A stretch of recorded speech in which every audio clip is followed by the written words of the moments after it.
And we are live. It is the Café Hangout, everybody. I am John Pollock, joined as always by Wai Ting. Thank you to all of you joining us for a special Friday edition of the Hangout. And why is it such a special edition? Not just the end of the week, but we are going to be joined by two tremendous guests over the next hour. We're going to be chatting with MLW CEO Court Bauer, complete with that fancy title that he comes with. But joining us right off the bat, one of the busiest men in professional wrestling, I do say so myself, a man that hosts an amazing 4 podcasts and is the person among many that is bringing Starrcast to everybody the weekend of May the 23rd from Las Vegas. It's a pleasure to welcome Conrad Thompson to the Café Hangout. Conrad, how are you doing today? And thanks for having me on. I hope I can live up to that hyped up intro there. Thanks a lot. Well, first of all, I appreciate it very much that you can take time out of your very busy schedule to join us. As we are speaking with you on May the 3rd, I was very smart to try and ask you to come on this far out from Starrcast, but give me a glimpse of what your days are looking like as you get towards the weekend of May 23rd. I mean, is this just everything geared towards Starrcast at the moment? How crazy is the life of Conrad Thompson at the moment? It's 24/7 right now. You know, we're finalizing all of our interior signage, and we're updating all the itineraries for the individual talent and making sure that we've crossed our T's and dotted our I's. And it is a all hands on deck scenario. I'm actually hosting 6 folks at my house this weekend, and that's all we're doing yesterday, today, tomorrow, and Sunday. And hopefully by Monday, we'll have a much better handle and be ready to go. So I'm trying to be proactive based on some things I learned last year at Starrcast, and I'm pretty excited about this. This is going to be the best wrestling convention ever. If we had spoken to you on back on Labor Day, on the Monday after All In, and told you there will be a Starrcast II, I mean, what percentage of you was dedicated to the fact that you were not ever going to entertain this idea, or was that weekend so big that in the crevices of your mind, Conrad, you knew that there would be a follow-up? Well, you know, I wasn't on social media that entire weekend. I was in what I call Starrcast hell, and I told anybody who would listen I would never do this again. But before I left town, I made 5 pages of notes that if I was ever dumb enough to do this again, here's what I would do differently.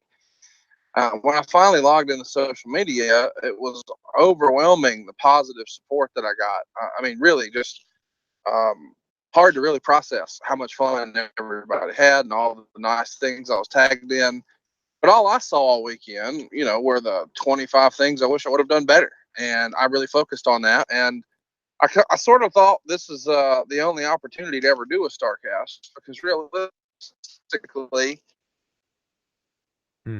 Cody, the Bucks, all those guys, they're going to sign with WWE. You know, they'll find a way to, hey, Conrad, you know, get really great contracts and go take the big money offer. And nobody, myself, Conrad, sorry to stop you. All elite wrestling becoming a thing. Hey, Conrad, sorry to stop you. You're just on a really Hello? poor connection, so I think we're going to reconnect with you through a landline, if that's all right, and we'll call you right back, okay?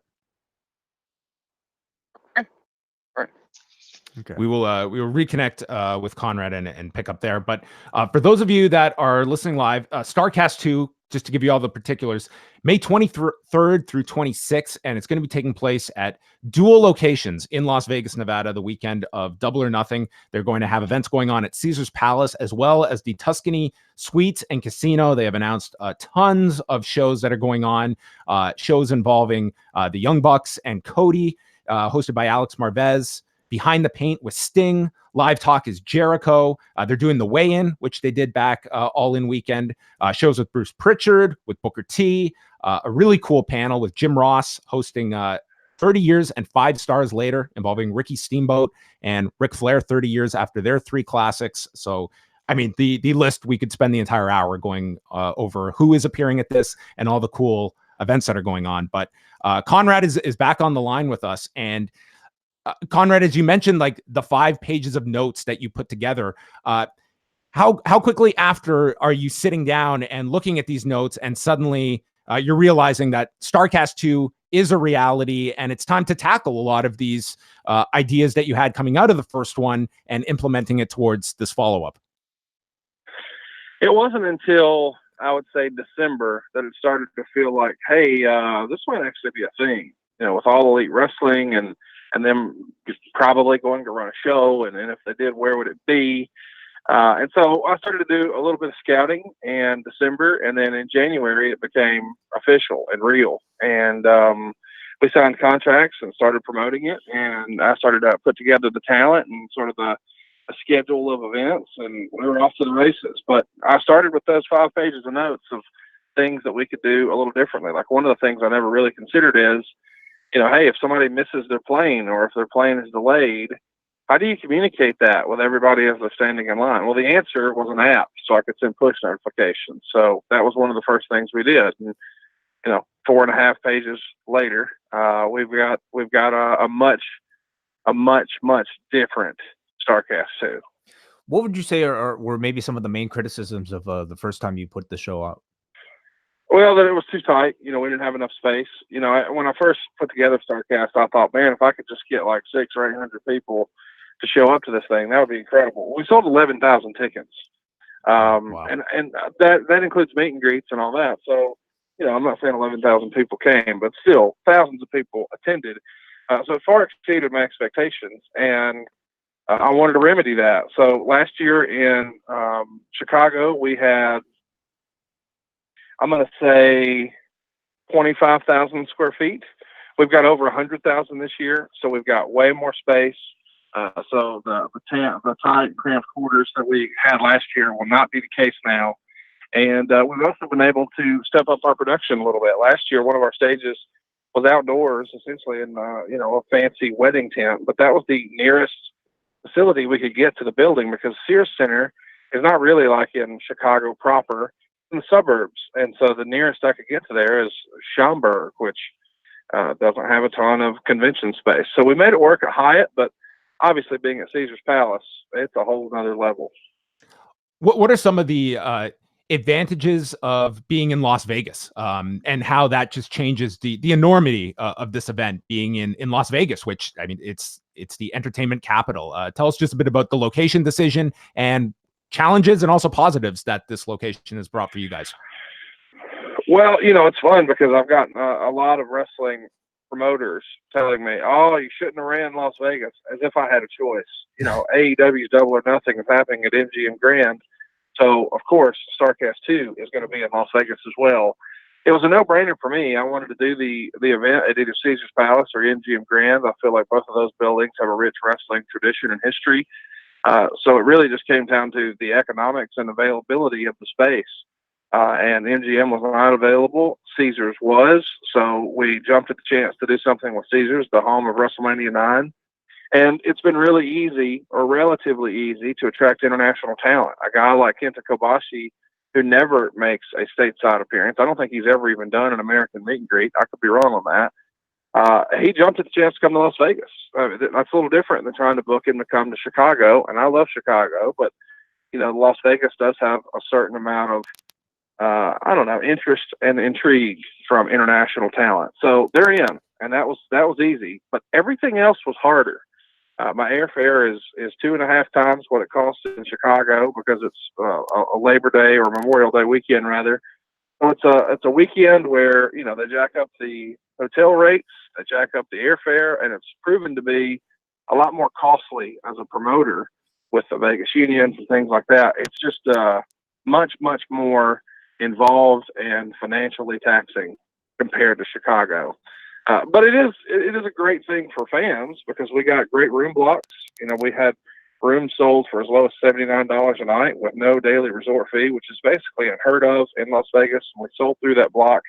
So a lot of people who are coming to Starrcast got a great deal on their rate. But when I needed more rooms for more talent, I did not get any of that savings myself. Womp, womp, womp. I wanted to ask you about booking Kenta Kobashi for this show. At what point did you decide that he would be a good get for this? Did it have anything to do with the dropouts of any of the WWE contracted stars? And tell me about the reaction that he's received once you announced him.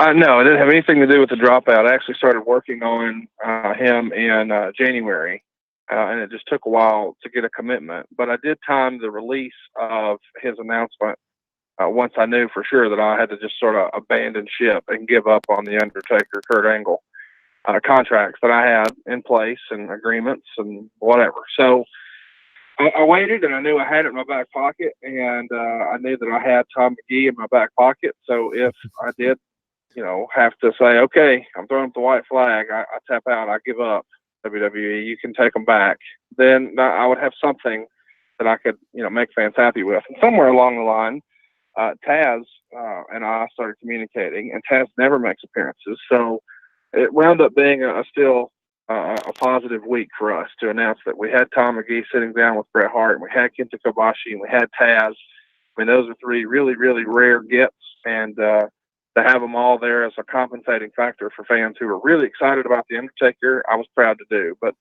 all those wheels were in motion months prior to the announcement. I just love the term that I had Tom McGee in my back pocket. I mean, to wrestling fans, like, that is a statement you can truly appreciate. And that's a really cool deal that you guys have with Bret Hart and Tom McGee, who are going to be doing a panel together talking about this match that has just lived in infamy. Was this a difficult process getting the two together and kind of, making lemonade out of what you were presented with this whole WWE situation? Well, I mean, the plan was to find a way to do it all along, and obviously the volume really got turned up, when the buzz on the tape really popped off sometime in March. But I was already in contact with Tom, and we have been going back and forth, and we finally made a deal. And I had a phenomenal video and graphics guy named Chris McDonald who put together the announcement, and I think it's probably the coolest video we've ever put together. And people were really excited about it, and it's because that's really the idea behind Starrcast, is let's put together something that's different, something that's unique. Meet and greets are not unique. You can pretty much do a meet and greet any random weekend in the United States. There's one happening somewhere with wrestling legends. But where can you bring something to the table that nobody's seen before, nobody's had before, that's never been done? Tom McGee and Bret Hart talking about that match fits the bill. We're excited to have it at Starrcast. Is it an easier buy-in this time around, Conrad, after you've had the one successful convention already, that people know that this is not just promoter talk that I'm getting from somebody? I know that they have the ability to execute this, and there's a giant audience for it. Has it been easier this time around for those maybe that weren't part of the first Starrcast? Without question, and I think that was never more evident than when I announced some of the first names coming to Starrcast. I got Bret Hart and I got Sting. Those were two names I couldn't get last year for whatever reason. But now, I'm not an unknown entity in that game. I've proven that I can do it. And that sounds weird to talk about myself that way. But the first time, the email is, "Hello, my name is Conrad Thompson, and I'm a first-time promoter." I wanted to be honest with everybody. And I know that's not the most salesman way to go about it. But I just wanted to be honest, because I knew when people started talking, they would say, "Hey, have you worked with this guy before?" And that wasn't really the case. But I did have a list of guys I've done business with that I sort of listed as, we'll call it references. But it's a little different to say, hey, we're promoting the second one, because the buzz last year was big enough that I had guys calling me after the first one saying they hate they missed it and hope they'll keep me in mind for the next one, that type of deal. So, I mean, even today, as we're sitting just, less than 2 weeks out, I fielded 2 phone calls from wrestlers who weren't at Starrcast 1 saying, hey, is it too late for me to get on Starrcast 2? So it is a little easier this time. Instead of me having to go recruit talent, a lot of them are coming to me, which is great.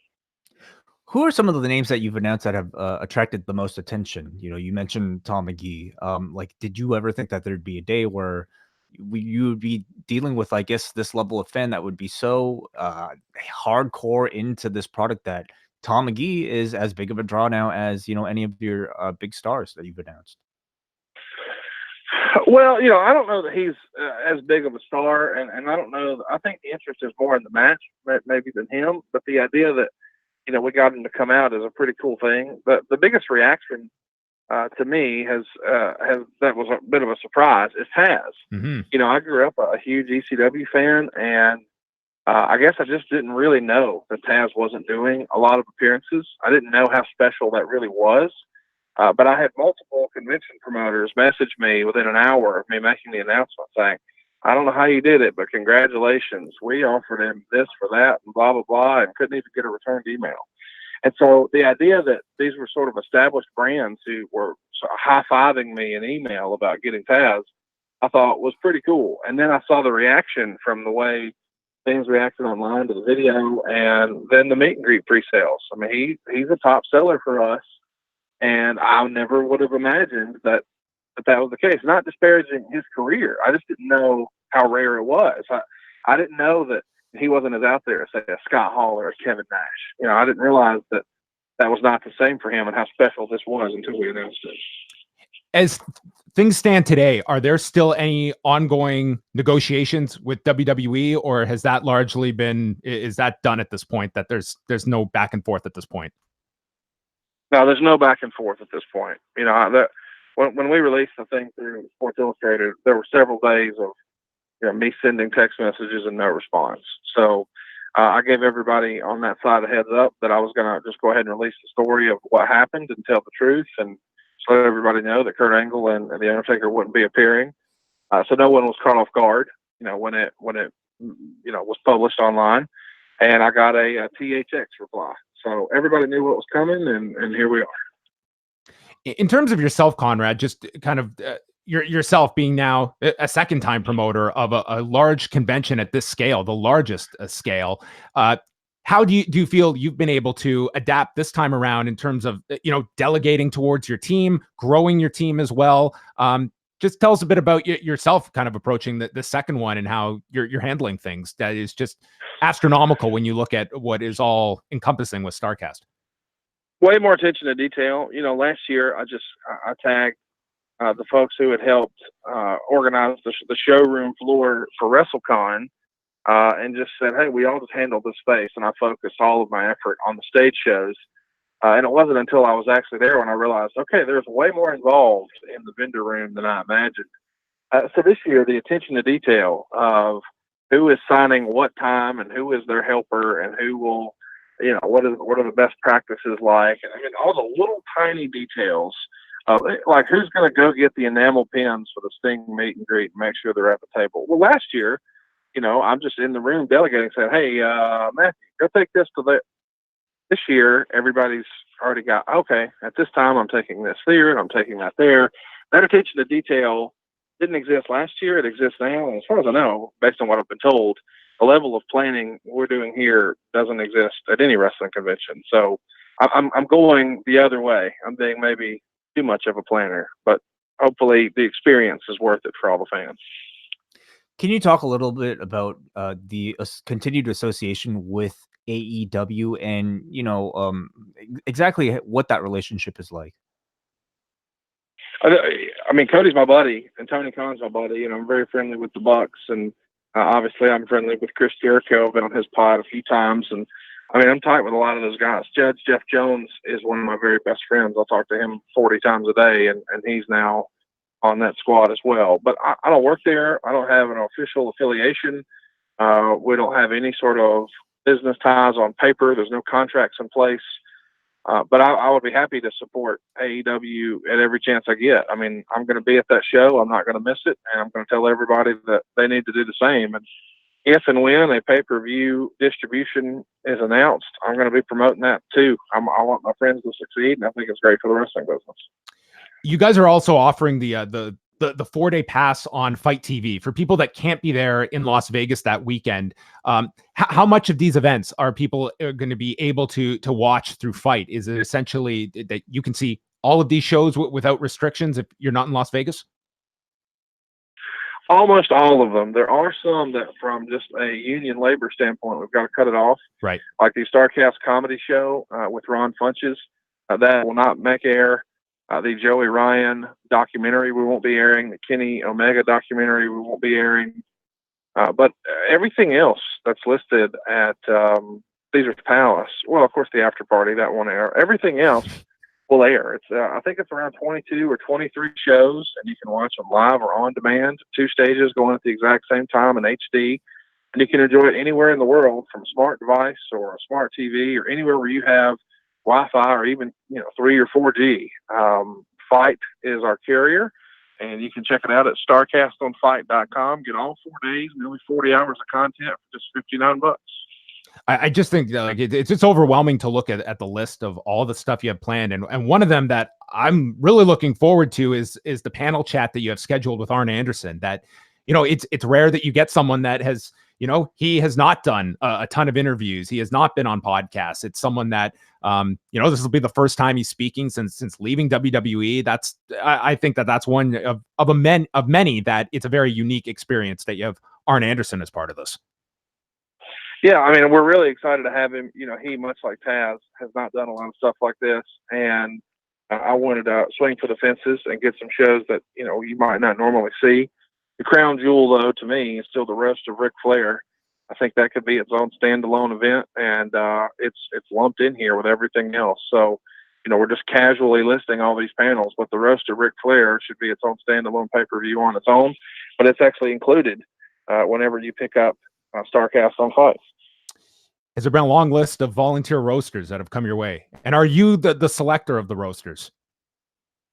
I am and I am not. I've got a couple of comedians who are helping me with that, Dan St. Germain and Mike Lawrence, and of course Ron Funches is the host. So I consult with all of those guys, but we have had a ton of people say, hey, I'd like to roast Rick, both, you know, whether it's celebrity or wrestling names or comedians. And we are at a limit now. We've got so many that I'm like, I don't even know that we can fit that many chairs on stage. So it's going to be fun, and it's going to be, last year was really the dress rehearsal for the roast of Bruce Pritchard. You know, we had never done a roast before. I certainly hadn't. So there was planning there, but there's certainly another level here. We've got a joke bank created. It's another level. This is going to be fun. The roast of Ric Flair. Just a few more minutes before we let you go, Conrad, just flipping over to the podcast side of your world, which is still running as strong as ever. You mentioned Bruce Pritchard there. You guys are going to be doing at least your last scheduled live show. Since Bruce has gone back to the company and just finding the time now with Bruce on the road, how has that transition been? Have you guys been able to find a balance? You're still putting out the show every Friday. What is that several month period been like with Bruce now back on the road? Hell, we've recorded shows at 5 in the morning, and we've recorded shows at midnight. This week we recorded the show at 3 in the afternoon on a work day. You know, just wherever we can fit it in, we're committed to doing it every week.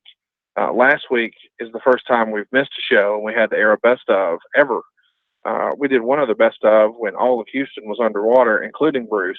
So since he had no electricity and no way to leave his home, that wasn't feasible. But this is the first time we've done a best of. So we called in Tony Schiavone and had him basically beg Triple H for a job in between clips. I didn't realize that would be the case when we tapped him and said we needed help, but that's what happened. But we're back in the saddle this week with JBL and plan to be every Friday at noon moving forward. And our final thing here, this week, you guys officially launched Grilling JR with a great discussion about Jim Ross leaving WCW in early 1993, going over to the WWF. I know that you guys have been planning this for quite some time. What's the early reaction been thus far to not just the new podcast, but also the new format for Jim Ross, which I think very much is going to be a big hit with him? I think the format that I use on my shows for 83 weeks, something to wrestle, is basically, I mean, it was made for Jim Ross. Mm-hmm. And I really feel confidently that it's going to be one of the strongest podcasts around. And the first day downloads tell the story. You know, we dropped the show yesterday at 6 a.m. And I think by the time I hang up this call, it'll be one of, if not the most downloaded JR podcast in the history of Westwood One. It's already passed everything he's done this year, as far as I can tell. But there was a renewed interest in JR, and I don't think that means that the old platform was broken. I think JR fans want to hear about JR, and the type of person who would download the JR podcast wants to hear from JR. And I think there's a market that I have enjoyed working in that space for nostalgia. So rather than just hear JR's thoughts on Raw or SmackDown, and those certainly have value, I think JR talking about his jump from WCW to the WWF is much more compelling and interesting, and it's real. You know, it's his story, and only he can tell it. It's not just his opinion; it's what he believes. And I think it's going to be the most fun podcast of the year, and I hope everybody gives it a chance. You can download it right now on his old feed. We won't be moving feeds. We're just going to rename that current one.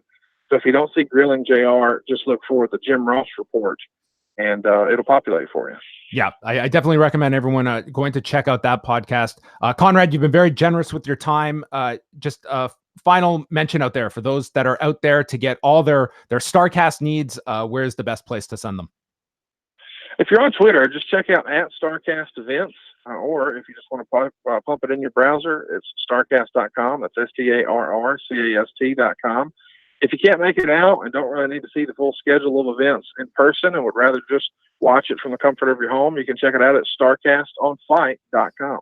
Really appreciate this time. Hey, it's Conrad on Twitter. You can follow all of his many shows out there with Bruce Pritchard, Eric Bischoff, Tony Schiavone, and now Jim Ross. I don't know how you do it, Conrad, and thank you so much for taking some time to chat with us today.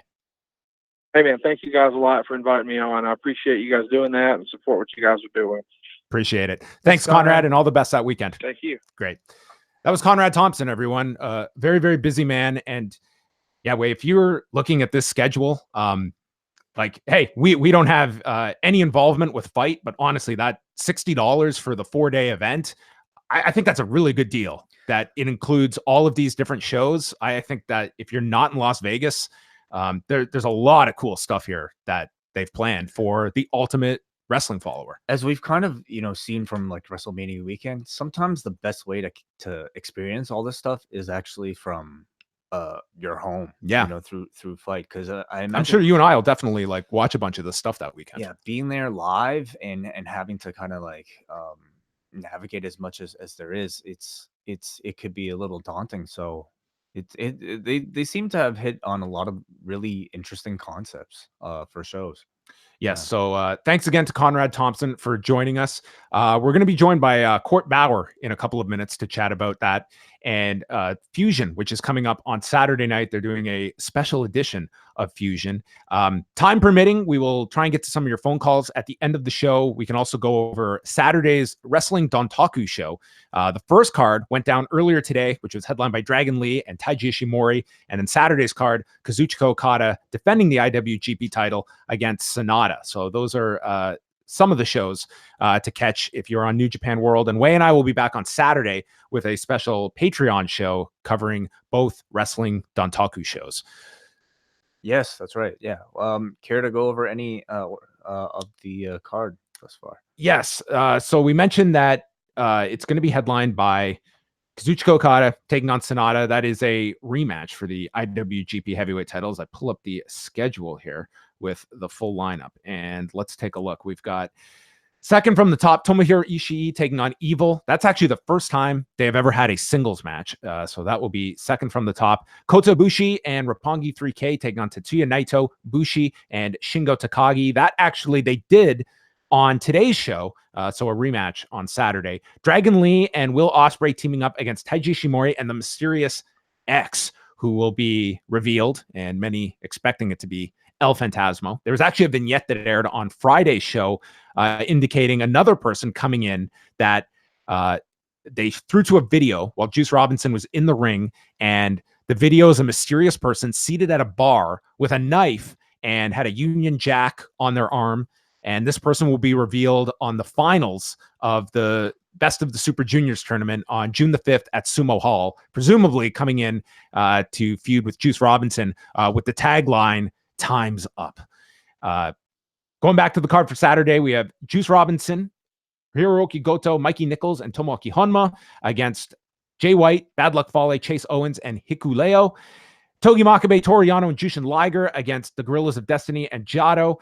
And then 10-man tag involving Suzuki Gun against the 5-man team of Jeff Cobb, Yoshihashi, Toa Hanare, Tiger Mask, and Ryusuke Taguchi. And it opens up with the Young Lions, Yota Tsuji, and Yuya Uemura against Ren Narita and Shota Umino. So I think that we'll have an interesting card to talk about on Saturday. It feels very much like the Dontaku cards are one really good card spread out over 2 nights, and that's kind of New Japan's philosophy, especially when it comes to Wrestling Dontaku and their 2 nights that they have now been running traditionally most years in Fukuoka. Other news that we'll be getting to, which we can chat about now as well, if Court is not available. Daniel Bryan received his clearance earlier this week, so he should be back on television imminently, although we are not sure when he will be back. But good news nonetheless that Daniel Bryan will be back soon, and it's nothing too serious. NXT TakeOver is going to be happening on Saturday, June the 1st, and it's going to be taking place. I had heard that the leading candidate is Bridgeport, Connecticut, but the last I heard that was not 100%, but it was expected that they'll announce Bridgeport on Monday. So that's most likely where it's going to be taking place. And an interesting test now, doing a takeover without piggybacking off a big WWE weekend and doing it on its own, which I think if you're running in Bridgeport, I think it's a good enough market. We'll see how well they can do. And especially building this on short notice. They're going to be announcing this on Monday and the ticket information. So you're talking less than a month to sell tickets to this as well. So it's a very quick turnaround for TakeOver. We got Court. We do have Court. Yeah. All right. Well, without further ado, let us welcome on the man that previously used to host a show with myself, now has moved up in the world, a CEO of MLW. You can catch Fusion Saturday nights, 9 p.m. Eastern on BN Sports. And there's a very special edition of the show coming up on Saturday night with executive producer Salina de la Renta. And here to chat about Fusion and all things MLW, Court Bauer is on the line. Court, are you there, my man? Hey, guys. What's going on this Friday afternoon? It feels weird without Pusha T introducing us here. Have to work on that for the next time. Well, Court, there's a lot to discuss. Let's start off with Fusion right off the bat. Tell me a bit about this idea and Salina de la Renta and how you guys have kind of been able to separate this week's episode and put a different flavor onto it. Yeah, well, Salina's calling the shop this week. She actually was involved with the post-production process of taking what we filmed in New York in April and assembling this week's episode. And, of course, on camera, she will also have a presence. In fact, earlier today, she just signed a new contract and restructured her deal. So she's going to be with us for the foreseeable future. We've now restructured the contract a few times, but when you have that kind of talent, that's what you look to do, keep them happy, but also get a long-term commitment. So we're excited to have her and her presence on our show, but she's also worked for us behind the scenes. She's a liaison. It's actually it's true, her character does represent town, but she actually is a liaison for us in Mexico and Puerto Rico and a few other places, which we stumbled upon because some of the luchadors actually thought she was doing that for us. And we're like, well, let's go with it because they were reaching out to her looking to get booked in the States. So it's great having her. And I think the show's going to be very different, very entertaining. And you got to do that when you do 52 weeks of TV, is make it feel a little different, but also true to what you are. How did you first come across her and your initial impressions of her? I mean, this is someone very young in the industry. I would imagine most people are seeing her for the first time on MLW Fusion. Just take me back to when you were first introduced to her and, you know, what she has grown into as a personality on the show. Yeah, I was introduced to her in probably the spring of 2017 when I started to kind of put in the first wave of work on doing One Shot, which was supposed to be just a one-time only MLW event. And Mr. St. Laurent, a quasi-Canadian, I suppose, introduced me to her. And I was really interested. I thought she just had it. And she was at the time probably 19. And, I had a conversation with her like I do with a lot of young talent. And I see something in them. And it basically goes along the lines of, I need you to trust me. I need you to be able to trust the process. And if it works out, it's going to be great. And she signed on and she bought in, and the rest is history. You know, she was Alex Greenfield, myself. We worked with her in October 2017 in pre-tapes. By December 2017, she was almost a one-take Jake. She could just knock it out of the park. She just really quickly took to it. Very similar to MJF. It's like those are our two projects. They also have the first two we signed. And their wrestling IQ is through the roof, very ambitious, very quick. You don't have to say something twice to them. They get it. Instinctively, they're right there. Just great talent, very young. And that's what we look for. I mean, in this climate I find myself in, it's kind of like I'm playing wrestling's version of Moneyball for talent. You look for undiscovered talent, undervalued talent, and you try to invest in them and put them in the system for the long term. Is that buy-in tough, Court, especially with younger talent? That, I mean, you explain it, and it seems like it's easier said than done sometimes, of talent that doesn't quickly start second guessing and thinking, well, why don't we do it this way or that way? Is that something that's rare among young talent, to fully just trust those that have this experience and trust the process? I don't flex. It's like, I want it to be a collaborative experience. So it's, you have a conversation, you kind of give them a little adjustment here and there. You want them, you encourage them to throw stuff at you. I don't give scripts. We don't have a creative team. So it's, here's what we're looking for out of the character. Here's a situation. Here's what I'm looking for. What do you think? How would you say it? How would you do this? And you kind of go back and forth. So you get them invested. You want them invested. You don't want them just to be a puppet. You want them to be very much what wrestling, to me, I always enjoyed, was when you saw it back in the day. Those guys really felt real to you because they were in the skin of the persona they were playing. And so that's what I try to channel with the talent. You're never going to bat 1,000. Some guys just, it's hard for them to kind of work TV. It's a struggle. They're not used to that. Others are just, sometimes one system works for them better than another system. That's no fault of anyone. You just find that. It's like that with sports. You find a guy that works better on one team than he would on the other. Just how it works.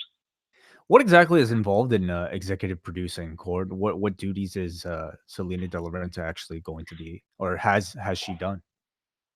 Yeah, you watch. First of all, you're putting together the show. She's working with someone like Alex Greenfield, who puts together the run sheets and kind of takes everything we filmed and helps us cobble together based off of our rough outline for each episode. And then you're kind of fine tuning it, getting a feel for it. You're looking at about sometimes we'll go four different cuts into a show. Sometimes we'll go a little higher, so something like that. And you're watching it and you're making adjustments and giving notes to our production team. And then you're sweetening it. You're finding ways to enhance it. Whether it's the music you use or what you're doing, just to kind of make it send that punctuation home. So Salina was involved with that. This was her first outing doing something like that. And it's also nice to have 21, 22-year-olds take on something, a fresh mind in the mix. We really encourage guys like MJF, shadow us, learn from us, also contribute.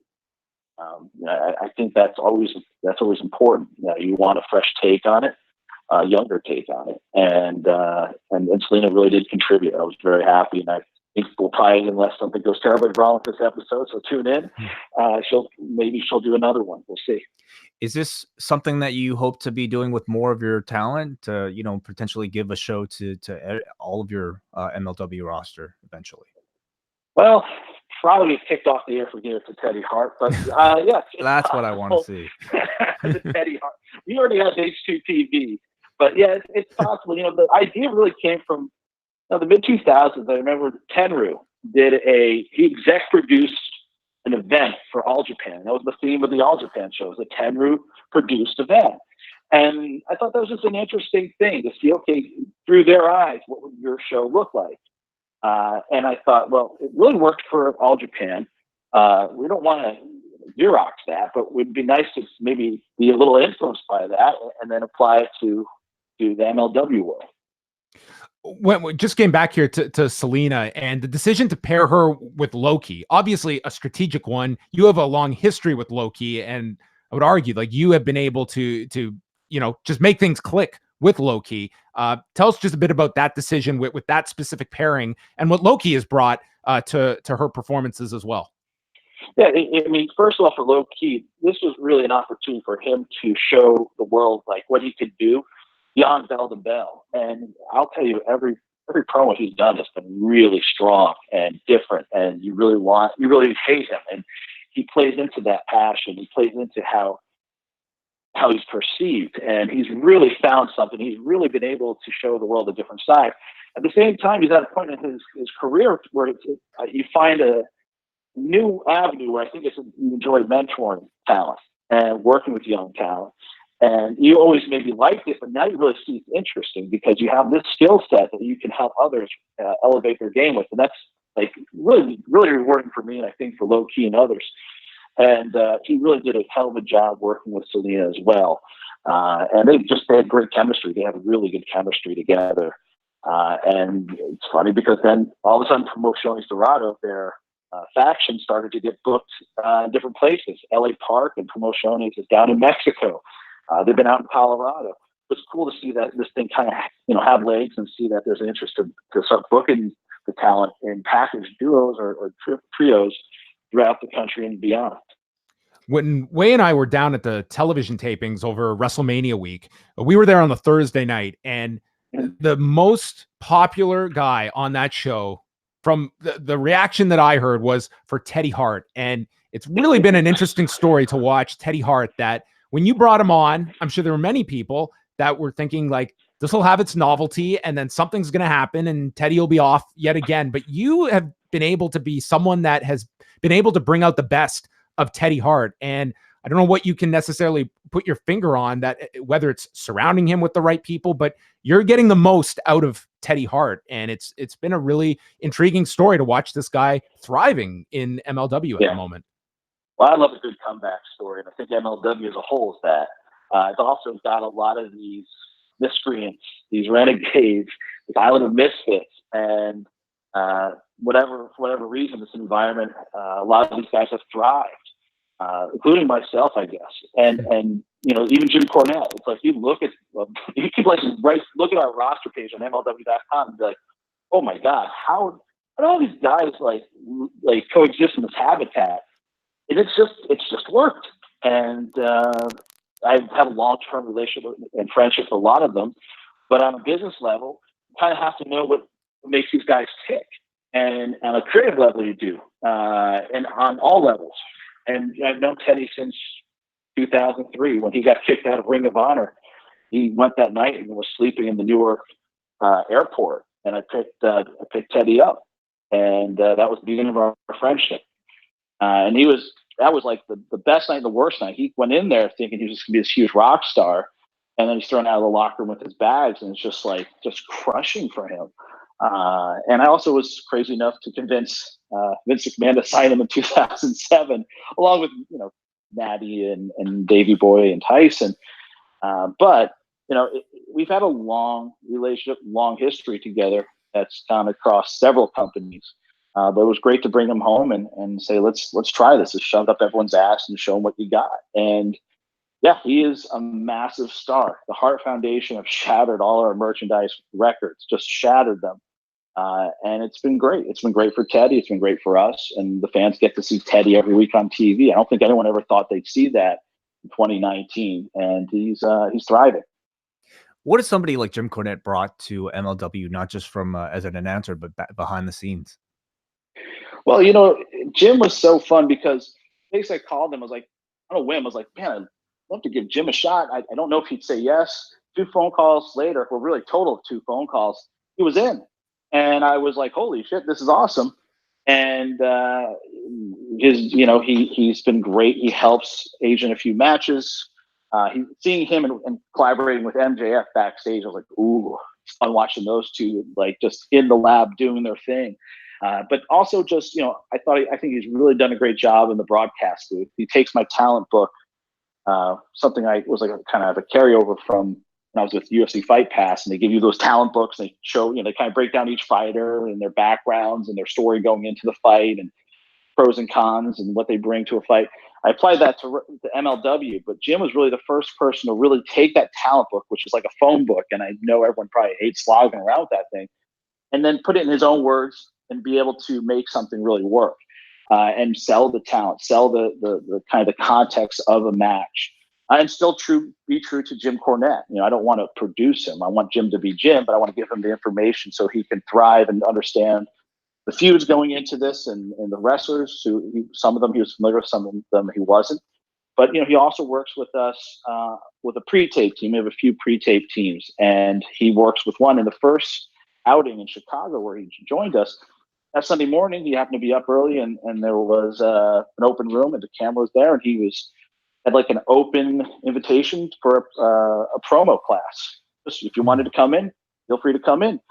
and that was sold out. And I think it's kind of really cool for Jim, just like with Tony Schiavone. It's like a whole new generation's getting to see Jim, the fans, but also the wrestlers. And I think they're seeing a different Jim Cornette and having a different relationship than they probably anticipated they would. And it's very positive. People forget about his time in OVW and how much talent he developed and how he really did connect great with the majority of the OVW guys, and all those guys turned out to be studs. And hey, he's been awesome. He's our Bobby Knight, I guess. What a comparison! That probably fits like a glove. Since the move, and you've now had a number of months now since the move, going from Fridays to Saturdays, how have you found that adjustment? Not just from a new night of the week for people to watch, but also from a production standpoint. How has that transition been? It's been great because we were doing more live programming on Saturday nights when our schedule shifted to Saturday nights. It just made sense. In the back of my mind, I was thinking SmackDown's coming to Fridays. I got to get off of Fridays because I don't mind going head to head, but I don't think it's the greatest scenario. It's not like going head to head. It's just like, fans can watch something on demand. We just live in that era. So it's not as catastrophic, but it's not something I really desired. So the combination of us moving to Saturdays, doing live programming, and wanting to move off of that as soon as possible to condition the audience to tune on Saturdays felt like it was a good fit. And it's worked out pretty good for us. One of the first weeks in, we saw a huge surge in our audience. We spiked at I think the second week, maybe 120,000 viewers, which was not expecting. I was very happy with. So, you don't know. Saturdays, I thought with UFC running and Saturday Night Main Event, all these things over the years that you'd think, okay, maybe that's a better night for wrestling than a Friday night. Of course, WCW at 6:05. You don't know until you try it in 2019, and it worked. I think Friday night we felt it was fine, but we're seeing a lot of growth, and we've seen it with ticket sales, awareness across the board.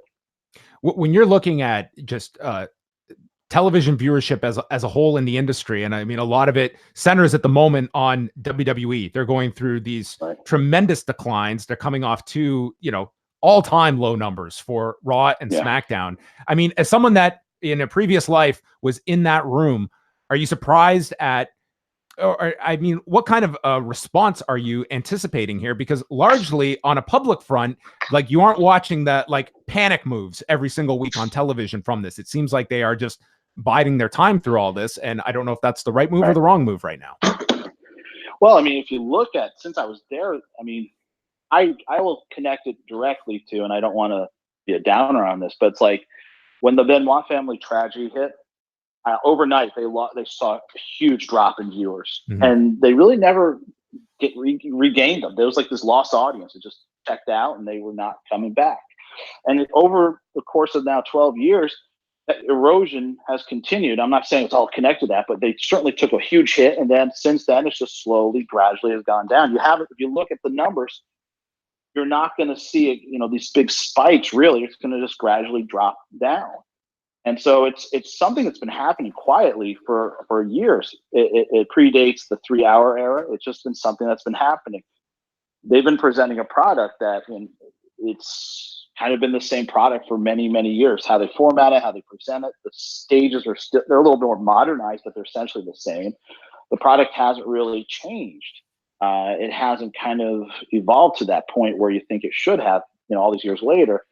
But there's a lot of reasons I think their viewership is what it is. There's also just, the huge ask for this era to watch for 3 hours. It's very difficult. And so, now you live in the era of disruption. Everything's in shorter little bursts of content. You watch it on your phone.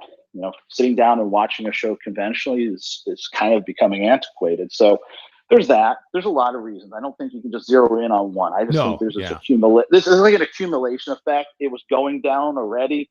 All these things probably didn't help. What's the solution? Is it less overall content until things heat up and then expanding again? Maybe, but name a promoter that's going to take that proposition and tell all these networks, yeah, thanks for that $1 billion offer. We're just going to pass.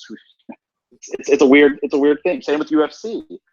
The deal they take, and how I remember there was a point in time when Dana White would just crow about not wanting to be boxing. UFC was going to be different. Every fight was going to mean something. That's why I want to do 4 of these things a year or 6 of these things. And now look at it. It's totally different. They are boxing. Do you expect any trickle down effects from what the WWE is going through to MLW, and how would you prepare for anything like that? No, I mean we're seeing growth. We're seeing growth across all. Our YouTube numbers are up, ticket sales are up, social media numbers are up. All of the metrics are up. Viewership is up on network TV, especially in Spanish. We're seeing our biggest growth on BN en Español, because we have 2 shows, one in English every week and then one in Spanish. So I just think fans also are becoming more selective. They're sophisticated. They know how to get access content because of podcasts, because of social media. They're finding out and stumbling upon things they may have forgotten, not like seen before, maybe were too fringy. So I think the fans just becoming more selective. I think you see that across the board with TV. It's like you don't just have 5 channels. You don't just have cable. You can watch something on YouTube, maybe like Karate Kid. You just want to stream it on YouTube. I should say Cobra Kai. Well, that everyone's favorite competitor. When you're looking at the current model right now, where fans can tune in for the weekly television show, and of course a live event business as well, when it comes to a paid model, whether it be pay-per-views, quarterly specials, that kind of thing, what's kind of your thinking at the moment when it comes to that, of building to shows where you have the right timing, where you can go to your fan base and ask to pay for a big show? Yeah, I think it's still there. I think you've seen a lot of disruption, with ESPN and DAZN really just decimating how people, access MMA and boxing.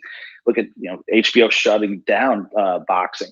So, it's like this weird thing where it's like, it was making a ton of money for everyone, but for various reasons, they jumped off of pay-per-view, but pay-per-view is still viable. Mm-hmm. But you have to have something meaningful. Right. And then you put all your steam behind it. I think it can work. What's the threshold? I think you don't know until you kind of start to gauge it. For us, that's probably the next frontier. The current stage, our current phase is growing our global footprint, going after and attacking international media rights deals. And then we're going to then roll out pay-per-view. And, is it once a year, twice a year? Kind of, the audience will tell us. And for me, it's fine if it's once a year. If it's twice a year, that's fine too. I don't want to just do it to do it. You want to be, for us, it's quality matters, given the competitive landscape. Well, MLW Fusion, it's coming up Saturday night. The episode executive produced by Salina de la Renta, as she looks to put Court Bauer out of a job and take over. And you guys will be back June 1st. You've got television tapings, Milwaukee with Fury Road. And then July 6th, you guys are back at Cicero Stadium, which has turned into quite the spot for you guys. I mean, did you anticipate that coming? That place has just become, it translates great on television. And I can imagine being in the building, it's like it really takes you back almost to another era with some of the responses you guys have gotten to different characters. According to Jim Cornette, he believes Buddy Rogers and Lou Thez had wrestled in that building. I don't know if that's true. I'd like to think so. I think he's doing some research for us on this. But it was one of those things when I was like, we did a poll on Instagram saying, or we asked fans on Instagram, hey, where should we go next? And it just was a landslide for Chicago. So I said, okay, let's give it a shot. Let's try Chicago. And one of the films I looked at, based on how we really found our audience, which is like 50-60% first, second generation Mexican Americans, was let's go to a predominantly Spanish speaking neighborhood. And Cicero Stadium was there. And I said, okay, well, how big is it? And I was told, 2,000. I said, oh boy. All right. Well, maybe I can, film a third of this arena and not have to show the rest dark. I was mortified. And I thought, okay, I've probably done that promoter thing where I've been off more than I could chew. And then we saw tickets move, and we realized, okay, our audience, which was watching, and we could track on BN, that we thought that there was an opportunity here. Then we also looked at social media and what they were telling us, and clearly it worked. And so we sold it out. We turned away fans day of show. And then the second one we sold out in advance of the day of show. And we actually had added more seats. We were north of 2,000 fans, and that blew my mind. So July 6th, now we're going for the 3-peat in Chicago. And as a Bulls fan, I like the sound of a 3-peat. And so I think we're tracking that we're going to probably sell it out. So Sweet Home Chicago, here we come. Awesome. Court, great to catch up with you. We look forward to the episode on Saturday night. Again, that's 9 Eastern on BN Sports. Monday nights, if you have BN Español at midnight as well. So that airs US and Canada for all your Canadian fans up here. Thank you. And as a hint of what our first pay-per-view main event could be, I'm just saying it might be Wai and me, maybe going another few rounds. We'll see. Stay tuned, huh? We'll call up Samoa Joe and see if he's available. You give me the word, I'll start training. He's on referee duty. Thanks a lot, Court. We will chat soon. Bye. Court Bauer, everybody, from MLW. There you go. He's starting the rumors, so you better either commit or just completely shut them down. I will start dieting right away. Well, that was a lot of fun to catch up with Court Bauer. It's first time on the Café Hangout. Yeah. Well, we have a couple minutes here. Do you want to try and take some calls? Well, if anybody has a phone call, we are airing on a Friday, so apologies if we're not there. But phone lines are open right now. If anybody's listening on the live feed and wants to call in, 1-732-800-4423, or search for us, Post Wrestling, on Skype.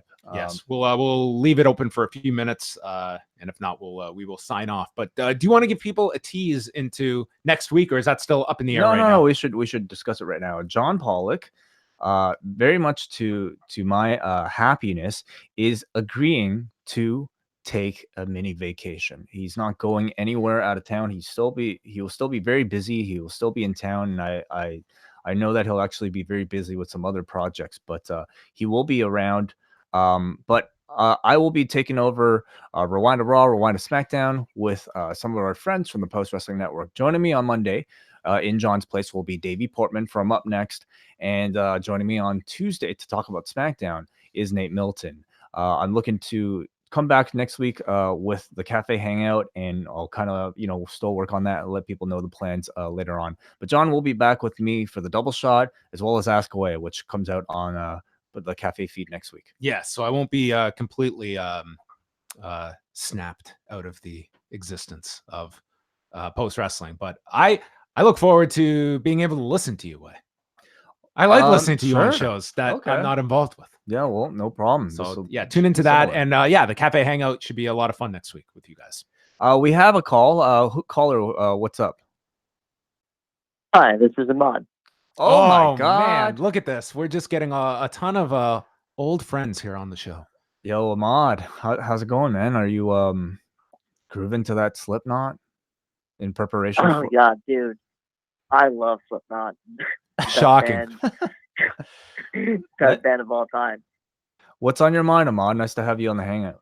Yeah, it's about time. Thank you for having me. Yeah, so I'm at work right now, in case you were wondering, but it's fine. I had a question. Wait, do you have a client in front of you right now? Are we interrupting anything? No, who cares about HIPAA? Okay. My call is actually about, everyone talks about SmackDown going to Fox and there being a more sports-like feel, and I kind of know what that means. But I'm more interested to hear your guys' opinion on if you had to make the two shows distinct, what would you do exactly? Okay. Like in baseball, I don't really follow baseball, but I know one league has like a DH, like a designated hitter, and the other one doesn't. Like something as small as that. Mm-hmm. What do you think in wrestling, for WWE specifically, how could you make these two shows actually feel different? But the rules are slightly different. Well, first of all, I would go more so, I wouldn't be as concerned about like certain rule changes, even deciphering the titles. I don't think we're at a point now where you can just, put the women on one show, for instance. I think that needs to be part of the package.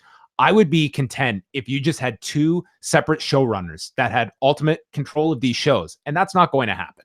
But I think that would be a major start, and I would drastically revamp the look of SmackDown. I'd want a different director. I would want it shot differently. I would make just wholesale changes to everything you know about SmackDown, that you watch it and it feels like a different show because it's in someone else's vision, and it's not it's just the extension of the Monday night program to a new night of the week. To ask for like a complete change in two different products might be kind of like tough for me to imagine, but at the same time, we're talking about a company that makes two products that feel very different in a main roster program and also NXT.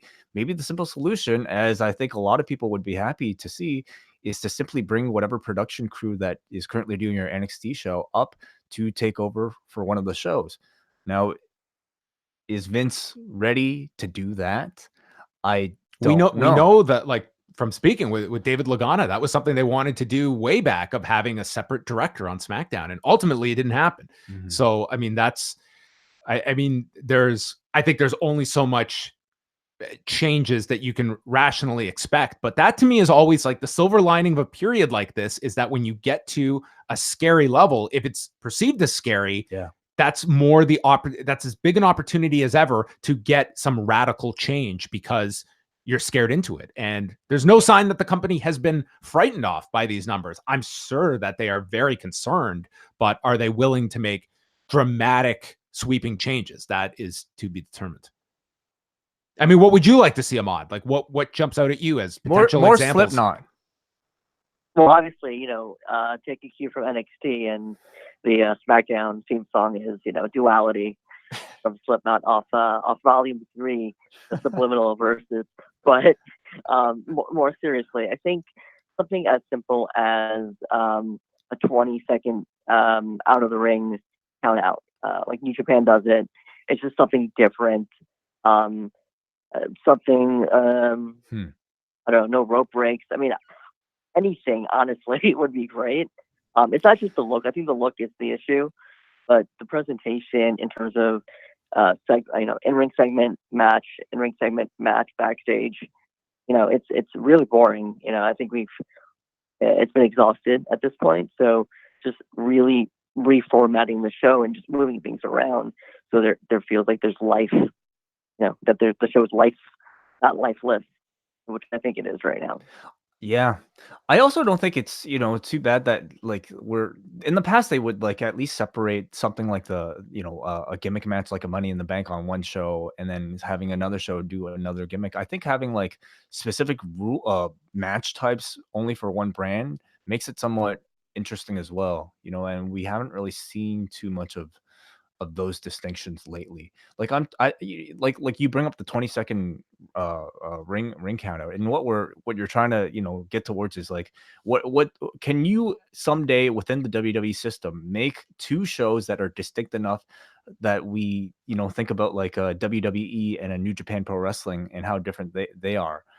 Is that possible? And I think it should be. What's to stop them? I don't think there's anything to stop them. It's under their control. It's, I think, what John said, which is to have two different showrunners. They don't have that, and until you have that, it might be more and more difficult to get to that. Get to that point. And right now, the last 20 years, the show has been the same. I think realistic expectations are like you could have separate writing staffs for both shows, separate agents. Like that's all doable stuff that they could do, and it probably should be doing for these shows. Beyond that, I mean, it becomes very difficult that if you are somebody in that system that wants to propose these changes and you are met with the resistance that this show in its current form landed us a $205 million a year deal from Fox, and you want us to change that. And that's what you have to go against, and that's what you have to argue. And I remember Paul Heyman stating this once, the fact that when you are so successful at this level, it's very hard to maneuver change because you're arguing against a system that still, even a weakened state, is an ultra successful one that generated $930 million last year in revenue and is targeting $1 billion this year. So it becomes very hard to go in and say, this is all broken and we need to fix it. And that's where ultimately it's the power of persuasion and being able to present your changes in such a way that it's not diminishing those that are in power that have put this entire thing together. So, that's the political nature of the company. Hey, Ahmad, thank you very much for the call. I look forward to hearing you every single week. Take time out of your job. Yeah, no matter what day we're live. I expect. Yeah, let me definitely do that. All right. Thank you for the call, Ahmad. Good talking to you guys. Later, Ahmad. Take care. We might have another call on the line as soon as my Skype registers it. But anyway, call back whoever was trying to call in. Oh, there we go. Hey, what's up?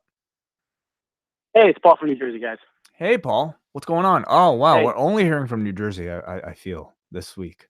So what's up? It's you guys are strong. Yeah, we're big in New Jersey. What's going on, Paul? You are.